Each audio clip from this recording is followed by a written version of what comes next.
Class 6 NCERT geography के first chapter में हमने देखा था कि जिनके पास अपनी ऊष्मा और प्रकाश होते हैं वे तारा कहलाते हैं। इसीलिए सूर्य भी एक तारा है क्योंकि उसके पास अपनी ऊष्मा और प्रकाश है। लेकिन जिनके पास अपनी ऊष्मा और प्रकाश नहीं होता है वे ग्रह कहलाते हैं। इसीलिए पृथ्वी भी एक ग्रह है और पृथ्वी एकमात्र ऐसा ग्रह है जहाँ जीवन है, यहाँ मानव जीवित रह सकते हैं क्योंकि जीवन के लिए आवश्यक तत्व भूमि, जल, हवा ये सब पृथ्वी पर ही मौजूद हैं। पृथ्वी एक ऐसी सतह है जिसमें पर्यावरण के 3 महत्वपूर्ण घटक आपस में मिलते हैं और एक दूसरे को प्रभावित करते हैं। चैप्टर 5 में हम पृथ्वी के प्रमुख परिमंडल के बारे में जानेंगे। पृथ्वी का ठोस भाग जिस पर हम रहते हैं उसे भूमंडल कहा जाता है। गैस की परतें जो पृथ्वी की चारों ओर घेरती है उसे हम वायुमंडल कहते हैं, जहां ऑक्सीजन, नाइट्रोजन, कार्बन डाइऑक्साइड और दूसरी गैसें पाई जाती है। हमारे वायुमंडल में सबसे ज़्यादा नाइट्रोजन पाया जाता है जो कि 78% है। उसके बाद ऑक्सीजन जो कि 21% है। ये दोनों गैस मिलकर ही 99% हो जाती है और 1% में बाकी के गैस होते हैं। पृथ्वी के बहुत बड़े भाग पर जल पाया जाता है। लगभग 70% भाग पर जल पाया जाता है जिसे हम जलमंडल कहते हैं। जलमंडल में जल की सभी अवस्थाएं जैसे कि बर्फ, जल एवं जल वाष्प यानी कि ठोस, द्रव और गैस ये तीनों ही सम्मिलित हैं। जीव मंडल एक सीमित क्षेत्र है जहां स्थल, जल एवं हवा एक साथ मिलते हैं और यहाँ सभी प्रकार के जीव पाए जाते हैं। ग्रीक भाषा में लिथास का मतलब होता है पत्थर यानी कि ठोस और एटमास का मतलब होता है वाष्प यानी कि गैस और हुडर का मतलब होता है जल यानी कि जल मतलब द्रव और बायोस का मतलब होता है जीवन। इसका मतलब हम ये कह सकते हैं कि लिथास, एटमास और हुडर मिलकर बायोस का निर्माण करते हैं यानी कि ठोस, द्रव और गैस मिलकर ही जीवन का निर्माण करते हैं। पर्यावरण के 3 महत्वपूर्ण घटक भूमंडल, वायुमंडल और जलमंडल हैं। इनको हम एक एक करके पढ़ेंगे। आइए शुरू करते हैं भूमंडल से। पृथ्वी के ठोस भाग को भूमंडल कहा जाता है। यह भूप्रपटि की चट्टानों तथा मिट्टी की पतली परतों से बना हुआ है जिसमें जीवों के लिए पोषक तत्व पाए जाते हैं। पृथ्वी की सतह को 2 प्रमुख भागों में बांटा जाता है। बड़े स्थलीय भूभागों को हम महाद्वीप के नाम से जानते हैं और बड़े जलाशय को हम महासागरीय बेसिन के नाम से जानते हैं। विश्व के सभी महासागर आपस में एक दूसरे से जुड़े हुए हैं क्योंकि हमारे पृथ्वी पे 70% तक तो पानी ही है, तो पानी इतने ज़्यादा हैं इसलिए सभी महासागर आपस में एक दूसरे से जुड़े हुए हैं। समुद्री जल का तल सभी जगह समान होता है। स्थल की ऊंचाई को समुद्र तल से मापा जाता है जिसे शून्य माना जाता है। आपने देखा होगा, आप कहीं अगर जाते हैं तो वहाँ पे लिखा होता है कि यह स्थान समुद्र तल से 6000 मीटर ऊपर है, कहीं पे 4000 मिल जाता है। इसका मतलब ये है कि समुद्र का जो तल है उससे वो जगह 6000 या 2000 मीटर ऊपर है। आइए हम महाद्वीप और महासागर को वर्ल्ड मैप में देखते हैं। विश्व में कुल 7 महाद्वीप हैं। इसको एक एक करके आप यहाँ से देख सकते हैं। उत्तर अमेरिका, दक्षिण America, Europe, Africa, Antarctica, Asia और ऑस्ट्रेलिया। अफ्रीका एकमात्र ऐसा महाद्वीप है जिससे कर्क रेखा, मकर रेखा और भूमध्य रेखा ये तीनों ही रेखा होकर गुजरती है। कर्क रेखा भारत के बिल्कुल बीच से होकर गुजरती है।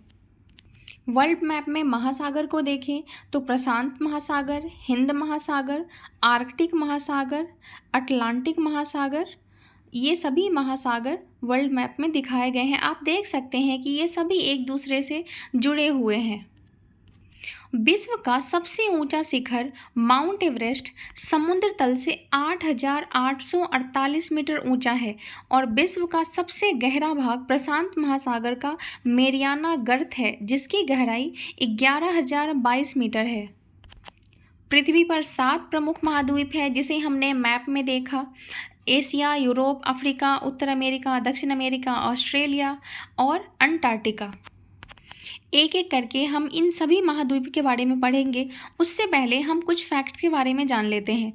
न्यूजीलैंड की एडमंड हिलेरी तथा भारत के तेंजिंग नोर्गे शेरपा 29 मई 1953 को पृथ्वी की सबसे ऊंचे शिखर माउंट एवरेस्ट पर चढ़ने वाले पहले व्यक्ति थे। न्यूजीलैंड के एडमंड हिलेरी और भारत के तेंजिंग शेरपा ही आप याद कर लो, इन्होंने सबसे पहले माउंट एवरेस्ट पे चढ़ाई की थी। और जापान की जुको तेबई, जो कि विश्व की पहली महिला थी, जिसे 16 मई 1975 को एवरेस्ट पर कदम रखा था। और बछेंद्री पाल भारत की पहली महिला थी, जो 23 मई 1984 को एवरेस्ट पर पहला कदम रखा था। जुंको तेवई विश्व की पहली महिला थी और बछेंद्री पाल भारत की पहली महिला थी जिन्होंने एवरेस्ट पे कदम रखा था। अब हम एशिया महाद्वीप के बारे में जानते हैं। एशिया महाद्वीप विश्व का सबसे बड़ा महाद्वीप है। यह पृथ्वी के कुल क्षेत्रफल के 1/3 भाग में फैला हुआ है। एशिया महाद्वीप पूर्वी गोलार्ध में स्थित है और कर्क रेखा इस महाद्वीप से होकर गुजरती है। एशिया के पश्चिम में यूराल पर्वत है, जो एशिया को यूरोप से अलग करता है। यूरोप और एशिया के संयुक्त भूभाग को हम यूरेशिया यानी कि यूरोप प्लस एशिया यूरेशिया कहते हैं। अब एक बार हम वर्ल्ड मैप में एशिया और यूरोप को देखते हैं, इससे आपको समझने में ज़्यादा आसानी होगी। ये देखो, यहाँ है यूरोप और एशिया, इन दोनों के जो कॉमन हिस्सा है उसे हम यहाँ पे यूरेशिया कहते हैं। ये बीच में है यहाँ पे यूरोल पर्वत, और ये देखो ये पूर्वी गोलार्ध में स्थित है। अगर भी किसी जगह को आप मैप में देखते हो तो उसको याद करना आपके लिए ज़्यादा ईजी हो जाता है। आपने ये भी देखा होगा कि विश्व के ज़्यादातर जो महाद्वीप हैं वो उत्तरी गोलार्ध में ही है, यानी कि ऊपर के हिस्से में ही है। दक्षिणी गोलार्ध में बहुत कम महाद्वीप हैं। स्थल का बहुत बड़ा हिस्सा ऊपरी गोलार्ध में ही पाया जाता है। अब हम जानते हैं यूरोप के बारे में। एशिया से बहुत छोटा है यूरोप महाद्वीप। यह महाद्वीप एशिया के पश्चिम में स्थित है। अभी हमने इसको मैप में देखा। आर्कटिक वृत्त इससे होकर गुजरता है। यह 3 तरफ से जल से घिरा हुआ है। अभी हमने इसको मैप में भी देखा था। अब जानते हैं अफ्रीका के बारे में। अफ्रीका एशिया के बाद विश्व का दूसरा सबसे बड़ा महाद्वीप है। विषुवत वृत्त यानी कि भूमध्य रेखा, जो कि 0 डिग्री अक्षांश है, इस महाद्वीप के लगभग मध्य से होकर गुजरता है। अफ्रीका का बहुत बड़ा भाग उत्तरी गोलार्ध में स्थित है, और हमने अभी मैप में भी देखा था कि यह एकमात्र ऐसा महाद्वीप है जिससे तीनों ही रेखा होकर गुजरती है, यानी कि कर्क रेखा, मकर रेखा और विषुवत रेखा। सहारा रेगिस्तान विश्व का सबसे बड़ा गर्म रेगिस्तान है, जो कि अफ्रीका महाद्वीप में ही स्थित है। यह महाद्वीप चारों ओर से समुद्रों से एवं महासागरों से घिरा हुआ है। विश्व की सबसे लंबी नदी नील नदी है, जो कि अफ्रीका से होकर ही गुजरती है। अब बात करते हैं उत्तर अमेरिका के बारे में। विश्व का तीसरा सबसे बड़ा महाद्वीप है। पहला महाद्वीप एशिया है, दूसरा अफ्रीका है और तीसरा उत्तर अमेरिका है। यह दक्षिण अमेरिका के से एक सकड़े स्थल से जुड़ा हुआ है, जिसे पनामा जल संधि कहा जाता है। यह महाद्वीप पूरी तरह से उत्तरी एवं पश्चिमी गोलार्ध में स्थित है। यह महाद्वीप तीनों तरफ से महासागर से घिरा हुआ है।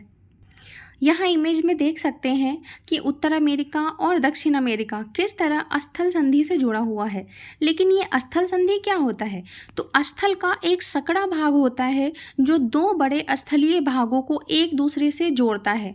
इसी तरह जल संधि भी होता है। यह पानी का एक सकड़ा भाग होता है जो 2 बड़ी जल राशि जैसे कि समुद्र और महासागर को एक दूसरे से जोड़ता है। भारत और श्रीलंका के बीच एक जल संधि है, पाक डल जमरू डमरू मध्य, जो कि भारत और श्रीलंका के बीच जल संधि है, क्योंकि भारत और श्रीलंका ये समुद्र से एक दूसरे से जुड़े हुए हैं। अब हम दक्षिण अमेरिका के बारे में पढ़ते हैं। दक्षिण अमेरिका का अधिकांश भाग दक्षिणी गोलार्ध में स्थित है।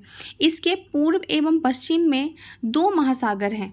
विश्व की सबसे लंबी पर्वत श्रृंखला एंडीज इसके उत्तर से दक्षिण की ओर फैली हुई है।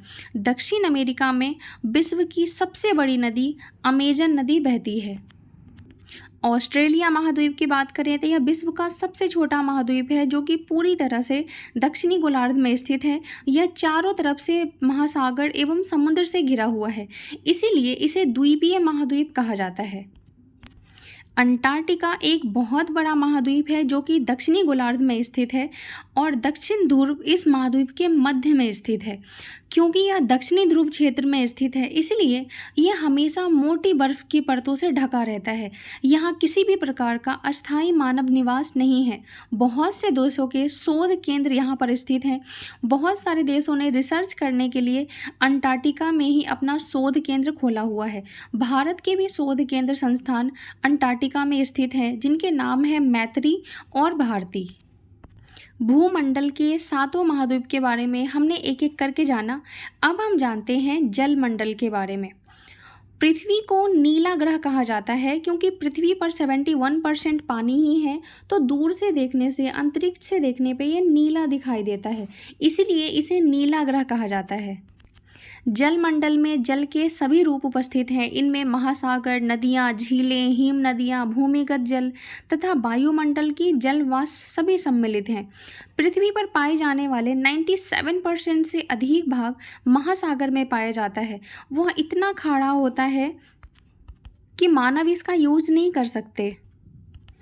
97% जल के खारा होने की वजह से हम उसका यूज नहीं कर सकते, और बाकी जो जल बचता है, शेष जल का बहुत बड़ा भाग बर्फ़ की परतों एवं हिम नदियों तथा भूमिगत जल के रूप में पाया जाता है। जल का बहुत कम भाग होता है जो कि अलवण रूप के जल के रूप में पाया जाता है, जो मनुष्य के यूज़ में आता है।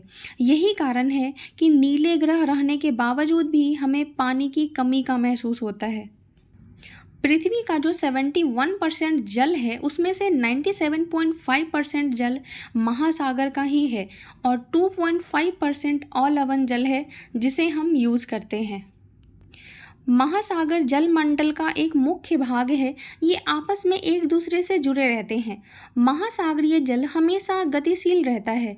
तरंगे, ज्वार भाटा तथा महासागरीय धाराएं महासागरीय जल की 3 मुख्य गतियां हैं।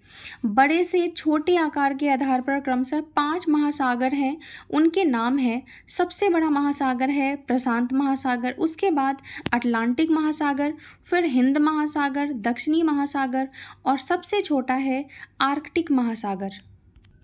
प्रशांत महासागर सबसे बड़ा महासागर है। यह पृथ्वी के 1/3 भाग पर फैला हुआ है। पृथ्वी का सबसे गहरा भाग, जो कि मेरियाना गर्त है, प्रशांत महासागर में ही स्थित है। प्रशांत महासागर लगभग वृत्ताकार है, इसलिए आपने वर्ल्ड मैप में देखा होगा कि दोनों तरफ प्रशांत महासागर ही लिखा हुआ है। एशिया, ऑस्ट्रेलिया, उत्तर और दक्षिण अमेरिका इसके चारों ओर स्थित हैं।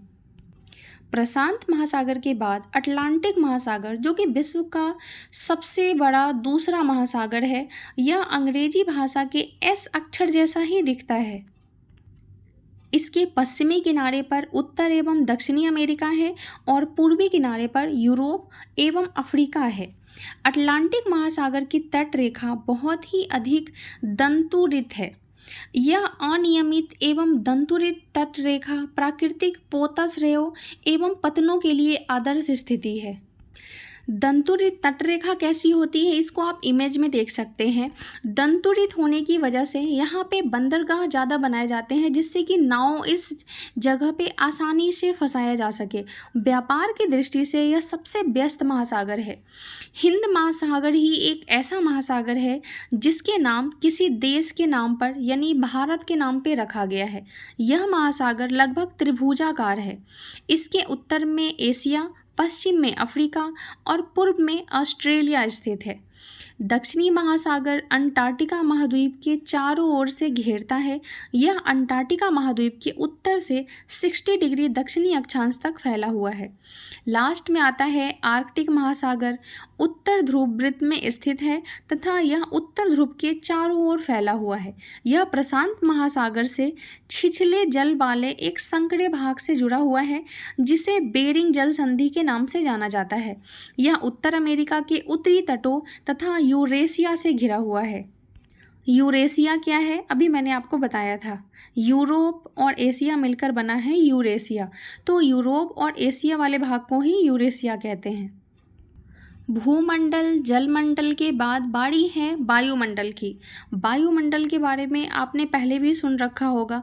अगर वायुमंडल नहीं होते तो हमारी जो उल्का पिंड है इनसे रक्षा कौन करता? वायुमंडल ही हमारी आकाशीय पिंडों से रक्षा करते हैं, जिस वजह से वो आकाशीय पिंड हमारे पृथ्वी पर सीधा नहीं गिरता है। भूमंडल और जलमंडल के बाद अब बारी है वायुमंडल की। वायुमंडल क्या होती है?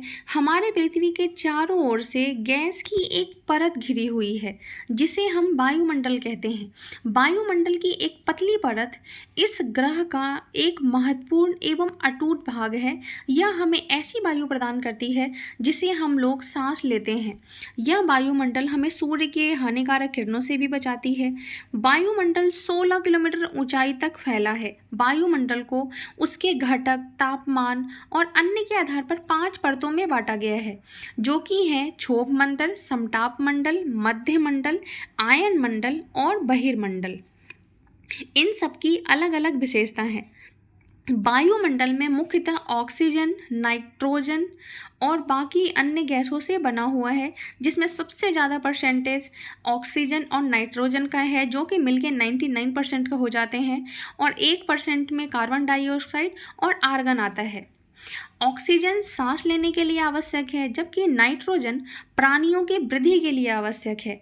कार्बन डाइऑक्साइड बहुत कम मात्रा में होती है, लेकिन यह पृथ्वी के द्वारा छोड़ी गई ऊष्मा को अवशोषित करती है, जिससे पृथ्वी गर्म रहती है। यह पौधों की वृद्धि के लिए भी आवश्यक है। ऊंचाई के साथ साथ वायुमंडल के घनत्व में भी बदलाव आता है। यह घनत्व समुद्री तत्व, जो समुद्री तल होते हैं वहाँ पे सबसे ज़्यादा होता है, और जैसे जैसे हम ऊपर जाते हैं यह तेज़ी से घटता जाता है। आपने देखा होगा जो पर्वतारोही पर्वत पे चढ़ते हैं वो अपने साथ ऑक्सीजन के सिलेंडर लेके जाते हैं, क्योंकि ऊपर जाने से ही उनके सांस लेने में उनकी प्रॉब्लम होती है, इसीलिए ऑक्सीजन का सिलेंडर का उनको यूज़ करना होता है, जिससे कि वो आसानी से सांस ले सकें। जैसे जैसे हम ऊपर जाते हैं वैसे वैसे तापमान भी घटता जाता है। वायुमंडल पृथ्वी पर दबाव डालता है। यह एक स्थान से दूसरे स्थान पर अलग अलग होता है। कुछ क्षेत्र में हमें अधिक दबाव का महसूस होता है, जबकि कुछ क्षेत्र में कम दबाव होता है। वायु हमेशा उच्च दाब से निम्न दाब की ओर बहती है। गतिशील वायु को पवन कहा जाता है। ये याद रखना आप, हवा हमेशा हाई प्रेशर से लो प्रेशर की ओर बहती है, और जो वायु, जो हवा गतिशील है, बह रही है, उसको हम पवन कहते हैं। अब जानते हैं हम जीव मंडल के बारे में। जीव मंडल स्थल, जल तथा हवा के बीच एक सीमित भाग है। यह वह भाग है जहाँ पे जीवन मौजूद है, और यहाँ पे बहुत सारी प्रजातियाँ रहती हैं जो कि सूक्ष्म जीवों तथा बैक्टीरिया से लेके बड़े स्तनधारियों के आकार में भी पाई जाती है। मनुष्य सहित सभी प्राणी जीवित रहने के लिए एक दूसरे से तथा जीव मंडल से जुड़े हुए होते हैं। जीव मंडल के प्राणियों को मुख्यतः 2 भागों में, जंतु जगत एवं पादप जगत में विभाजित किया जाता है।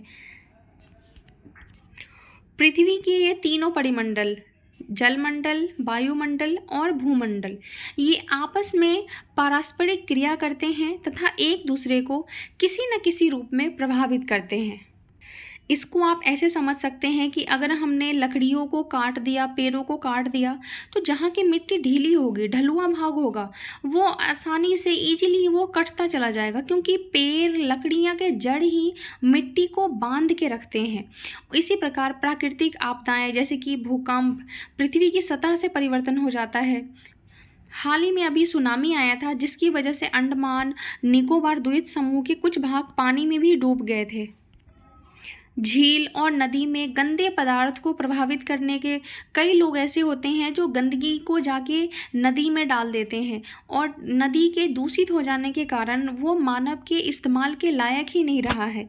यह जल दूसरे जीवों को भी नुकसान पहुंचाता है।